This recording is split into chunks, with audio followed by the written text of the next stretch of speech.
Donc, bien crédule, celui qui croit déceler sous la peau parcheminée du personnage romanesque une personne réelle, sans référent unique, sauf lorsqu'il s'agit d'un personnage historique ou encore de sujet autobiographique, encore que des fois c'est un peu plus complexe.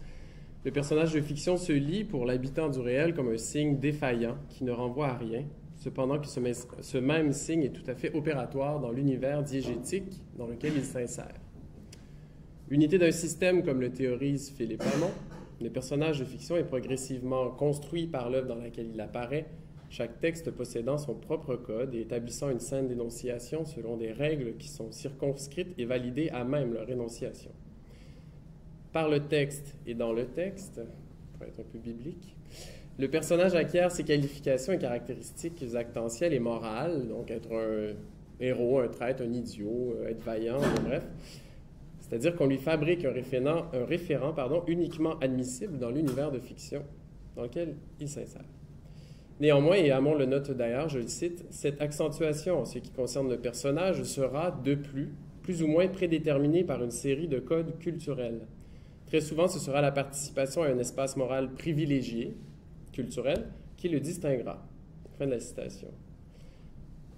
Un texte littéraire, bien qu'il puisse constituer un système sémiotique autonome, n'en demeure pas moins le produit, et je cite encore une fois Hamon, d'un processus intentionnel de communication.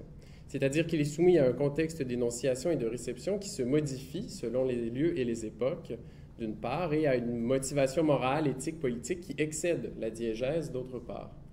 La valeur et les qualités accordées aux personnages sont ainsi définies tant par un processus différentiel interne à l'œuvre et à l'univers de fiction, que par une intention et une évaluation imposée et proposée par des éléments provenant du monde extradiégétique.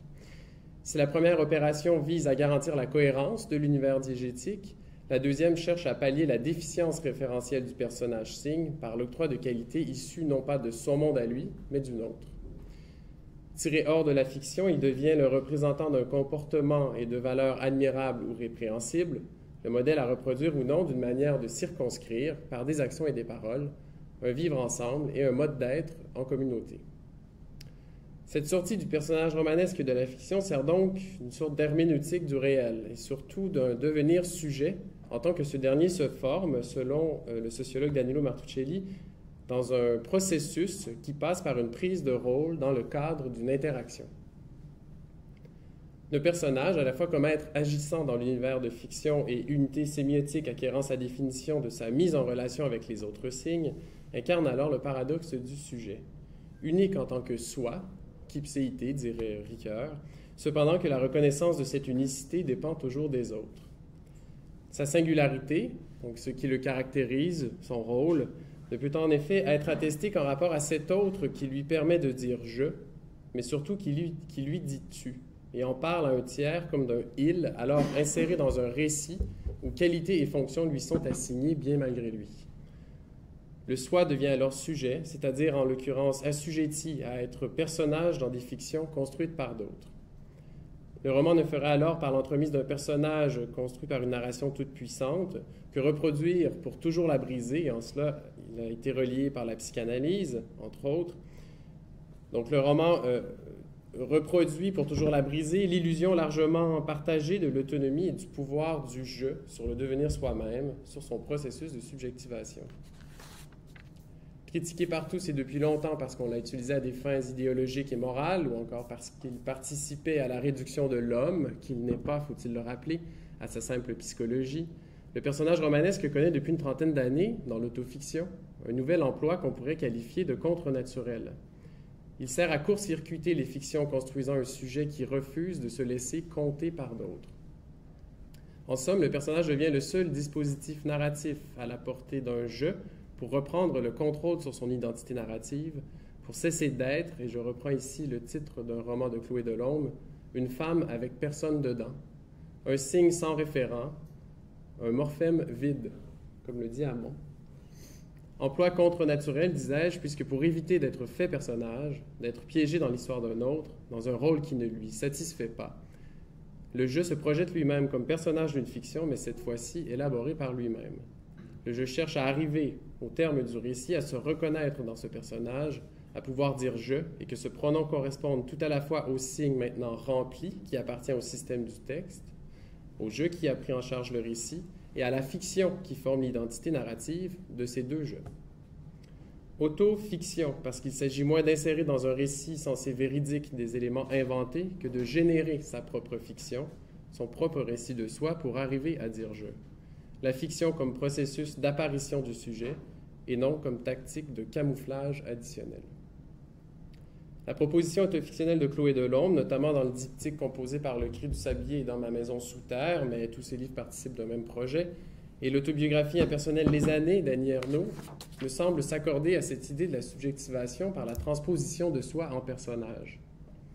Les deux écrivaines font de l'écriture l'outil premier d'une définition d'un jeu mouvant, en procès, d'un jeu qui, sans nier qu'il réagit à certains tropismes, ne répond pas uniquement d'un donné lui préexistant, qui n'est pas un personnage inséré dans des histoires commencées bien avant sa naissance et écrites par d'autres que lui. La mise en danger de l'identité par la transformation de la personne en un signe jeté dans l'éprouvette du récit est la condition essentielle pour son émancipation des fictions imposées et sa recomposition comme possibilité d'être. Je cite Chloé Delhomme, « Je ne suis pas même dans l'œuvre, juste dans la recherche. Non pas cobaye, mais sujet d'expérimentation littéraire, le personnage autofictif redonne au jeu une virtualité perdue au profit de la narration ambiante. Il lui offre une singularité à construire plutôt qu'une subjectivité niée par des fictions collectives, familiales, la religion, le consumérisme, le spectaculaire, qui fragmentent et dégauchissent cette subjectivité pour qu'elle s'insère dans un cadre narratif qui tente à ignorer les particularités de chacun. Les fictions à déconstruire sont nombreuses et Delhomme et Ernaux se sont attelés à la tâche de manière bien différente. Si pour la première, l'écriture entre en relation étroite avec la vie au point d'en provoquer des événements, pour la seconde, elle sert plutôt une élucidation de l'expérience du présent et donc de ces différentes fictions, donc du présent d'une génération au sein de laquelle elle isole pour toujours l'y réinscrire un parcours singulier qui est le sien. Or, toutes deux s'engagent dans une lutte à finir avec un discours officiel qui cantonne le sujet dans un rôle qu'il n'a pas demandé à jouer. Pour Delhomme, ceux, avec la majuscule, de l'enfant et de la petite, puis de la grande et la connasse, la folle et la pétasse, comme elle l'écrit dans Le Cri du Sablier. Chez Ernaux, ce rôle est celui partagé par ceux dont la voix ne porte pas dans l'espace public, ceux rejetés de l'espace discursif par l'ordre du discours en place, les invisibles, les silencieux, autant dire ceux qui n'appartiennent ni à la classe dirigeante, ni au monde médiatique, ni à la fabrique désignée du savoir. La mise en personnage de soi-même dégage ainsi un espace narratif où l'individu contemporain peut réagir au storytelling ambiant qu'il cantonne par une rhétorique efficace, carburant à l'antiphrase et au pathos, dans le rôle du niais crédule et aisément manipulable. Délaissant le personnel du mauvais roman néo-réaliste qui lui sert de fiction familiale, Delhomme reconstruit le récit de son enfance sur le mode d'une tragédie. Prenant le contre-pied des règles prosaïques et informationnelles du discours contemporain, en usant très souvent d'un alexandrin prosifié, Delhomme se met dans la position de la victime de la violence des autres. Voici son moment fondateur. C'est dans Le Cri du Sablier. Le jour de l'expulsion, les parents constatèrent avec dépit la présence incongrue du doublon chromosome et renoncèrent à tout effort d'appellation. Durant 48 heures, le nourrisson ne fut personne. Non voulu parce que fille et innommée, la voilà déjà au sortir du ventre de sa mère, personne, c'est-à-dire personnage rejeté d'une fiction, celle où un garçon naissait, qui demeurait-elle?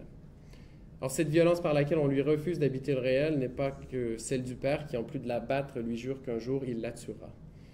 Elle est le fait d'une famille entière qui, par euphémisation et mensonge au sujet des événements qui forment la vie de tous les jours, des rôles et des pouvoirs de chacun, violente le réel lui-même. C'est la mère qui oblige la petite à réciter des leçons apprises pour impressionner ses amis et paraître une bonne mère attentionnée, ce qu'elle n'est pas.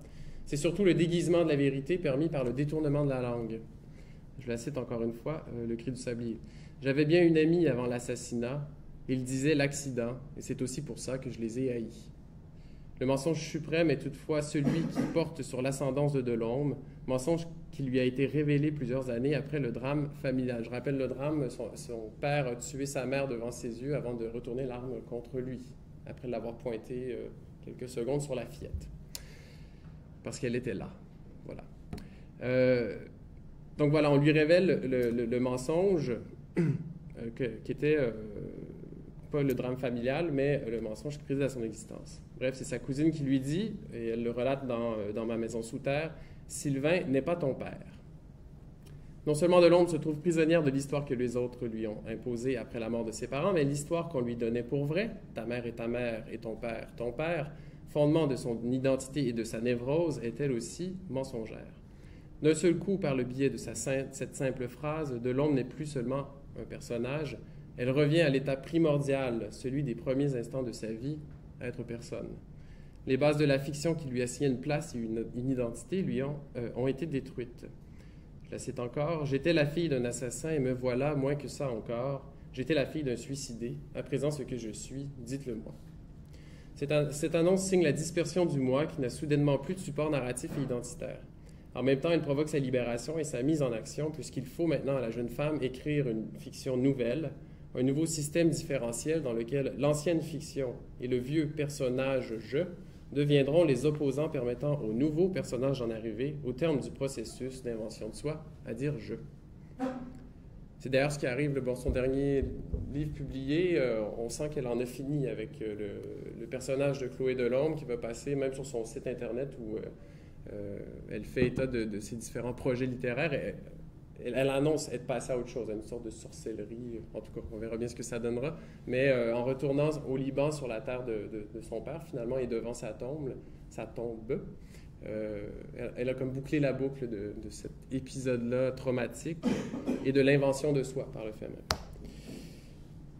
Donc, l'autofiction s'est imposée à Chloé Delhomme lorsqu'elle a tout d'un coup vu la place qu'elle occupait dans une fiction composée par d'autres, mais qui était la seule qu'elle possédait, s'effacer lors du dévoilement de sa vérité, à savoir qu'elle est précisément une fiction. Le défaut d'une place à occuper dans le récit admis est également l'une des motivations d'Annie Ernaux pour l'écriture de ce qu'elle appelle une autobiographie impersonnelle. Ernaux fait la démonstration dans les années que la vie individuelle, et plus précisément l'évolution de l'expérience du temps d'une femme née au début des années 40, n'apparaît nulle part dans le récit officiel de sa génération, qu'un certain nombre de sujets, tant humains que culturels et historiques, ont été privés d'un rôle ou d'un sens dans cette histoire. Je la cite.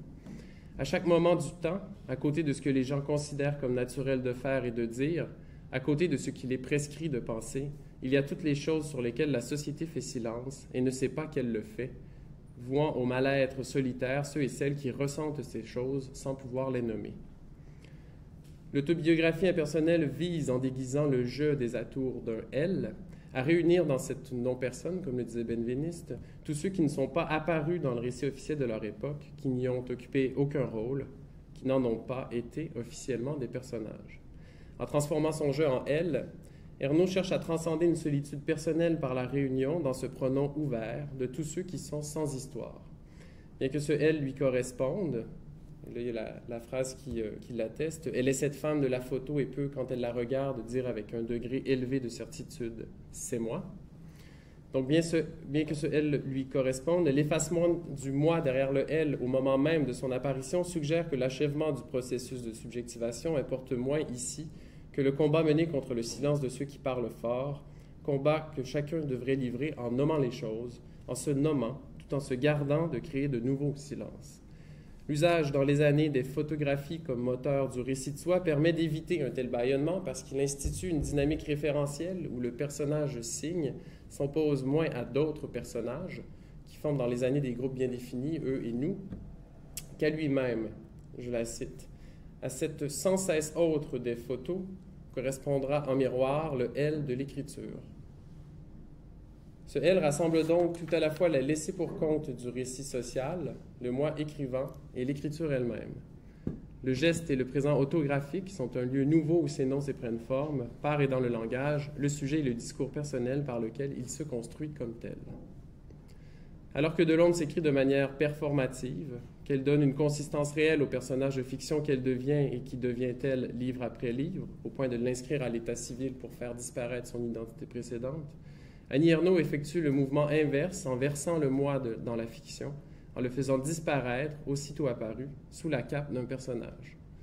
Si l'entreprise autofictive de Delhomme peut être décrite comme un processus de subjectivation, c'est-à-dire comme la constitution par l'entremise ici de la fiction et d'écriture d'un sujet de l'histoire, unique et maître de son identité narrative, le recours au personnage a chez Ernaux l'effet contraire.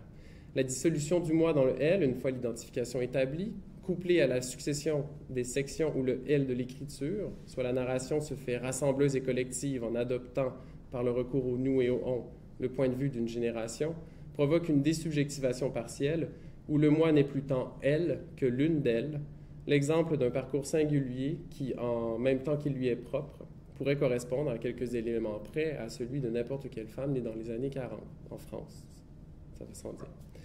Le moi trouve cependant sa puissance singulière et son unicité dans la configuration narrative de sa trajectoire identitaire, dans l'écriture, la recherche de l'histoire qui à la fois lui est propre et qu'elle a en partage avec d'autres membres de sa génération.